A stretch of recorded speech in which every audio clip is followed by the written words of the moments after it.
McLaren intends to release one more major update after the summer break, further altering the concept of the MCL60.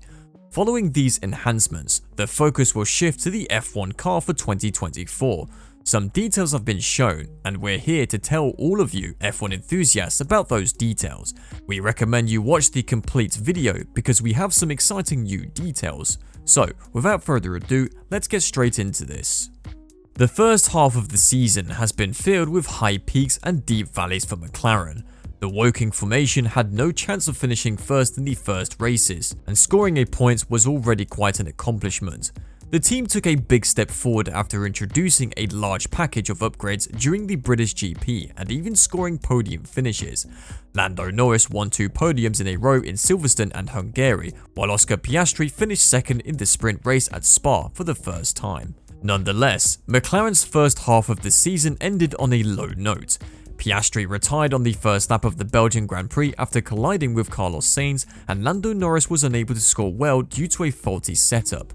The British F1 team's biggest issue in the Ardennes was a lack of a low drag rear wing, which will be required on Monza and Las Vegas courses later this year. According to team boss Andrea Stella, that will also be the focus of the final major upgrade. We want to have this concept ready before the shutdown, and we are working hard to achieve that, the Italian said. Both the bodywork and the floor are under construction.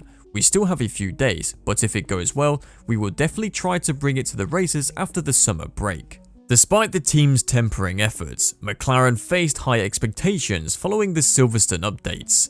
With new updates, expectations for the British team will rise as well. Stella, on the other hand, is cautious. We know roughly what the previous upgrades improved, but with the new upgrades comes a whole new concept. There are some uncertainties in the aerodynamic area, and we have little certainty because we need to know how the track will work. No matter how good the wind tunnel or simulation is, we need that knowledge. That affects all teams. The British formation has its own brand new wind tunnel as well. McLaren has been using Toyota's wind tunnel in recent years, which Stella says will be discontinued. After this upgrade, we will no longer use the Toyota tunnel, and we will no longer work on the old car. The old car cannot be used in the new tunnel.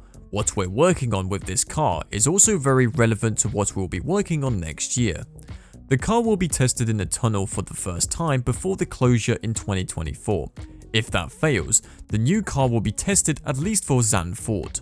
Several F1 teams are developing parts for this year's car that will also be used on the car next year. Stella believes his team will be unable to pull this off. Next year's car doesn't have much that we can use this year as well. We'll definitely see if we can do some testing, but to get something ready for testing, it has to go through the entire production process, which we'll only be able to do at the end of the year, so I doubt this will work. The recent upgrades to their car saw McLaren take a significant step forward in terms of performance, which exceeded their expectations. However, Stella warns that the expected final round of upgrades may not be as significant as the previous round of upgrades. He warned his team not to expect too much from the conceptual evolution, citing the uncertainty of aerodynamics. I believe we understand what's happened with this one, but what we are working on is more than just millimeters. It is a bit of a conceptual evolution.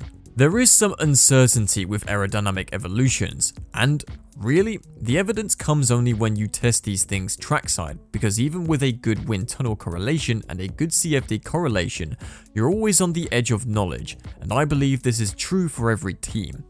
As development for the 2023 F1 cars nears completion, McLaren is preparing to test the first version of its 2024 F1 car in its new wind tunnel in Woking. The team has yet to decide whether this will take place before or after the summer break. However, it will take place before the Dutch Grand Prix at the end of this month. Toyota's wind tunnel was used to develop the 2023 vehicle. Now that the team has this facility in-house, they have reached a new stage in their development. Stella stated, "As we leave the Toyota wind tunnel, we will stop working on the old car. The old car will not be tested in the new wind tunnel. A lot of what we're working on with this year's car is relevant for next year, but this year's model will not be tested in the new wind tunnel. The new wind tunnel will only have models from the following year." Furthermore, Stella has stated that contrary to what some teams have stated, McLaren will not incorporate ideas from the 2024 car into the current F1 car. He stated, There's not much you can develop for next year's model that you can apply to this year's car because things are so intertwined and tangled. It's extremely difficult to develop a solution that works on next year's car and then applies to this year's car. You'd definitely consider a test item to see if it works, but even preparing a test item implies that someone will have to release it, draw it, and produce it during a time when we are completely focused on next year. As a result, I believe it is unlikely. Before the season began, McLaren realized that it had dropped the ball with its MCL60 concept and changed its floor philosophy for the April Baku round, which established a new development baseline rather than delivering an immediate performance improvement. McLaren's raft of upgrades over the 3 July rounds represents the season's first true upgrade push, which the Woking squad hopes it will propel it to the front of the midfield after scoring less points so far. The team is distributing updates across the Austrian, British and Hungarian rounds, with one set of upgrades being prioritized for Lando Norris's car at the Red Bull Ring. The team revealed its first round of changes on Friday, which included a completely redesigned floor, side pod and engine cover. McLaren claimed to have brought a fully revised floor with updated fences, floor edge and diffuser shape. Because the floor interacts with the rest of the bodywork, McLaren has also redesigned the side pod and engine cover to improve the flow conditioning and increase the aerodynamic load. It has also updated its car mirrors and halo fairing to improve airflow to the vehicle's rear. The updated engine cover shape includes a geometry change for the cooling louvers. McLaren's primary goal is to improve aerodynamic efficiency and, thus, the car's ability to add downforce without incurring an excessive drag penalty. This inefficiency has cost it not only lap time, but has also hampered Norris and Piastri's ability to race their rivals due to a lack of top speed.